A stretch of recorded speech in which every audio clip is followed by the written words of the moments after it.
Bonjour à tous, Patrick Tremblay de l'équipe d'RPMweb.ca. Je me trouve présentement du côté de l'Ontario où je participe à un événement Jeep pour pouvoir faire du hors-route, autant avec le Gladiator que le Wrangler.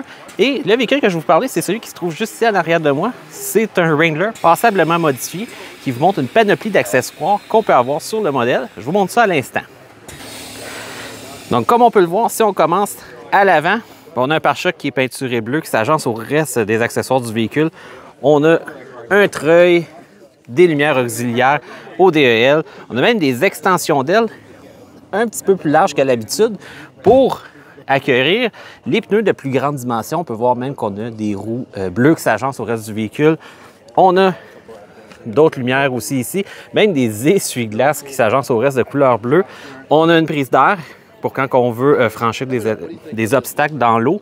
On a aussi des miroirs qui s'agencent au reste, des barres sur le côté du véhicule. On a même ici, comme on peut le voir, un intérieur complètement tout en bleu.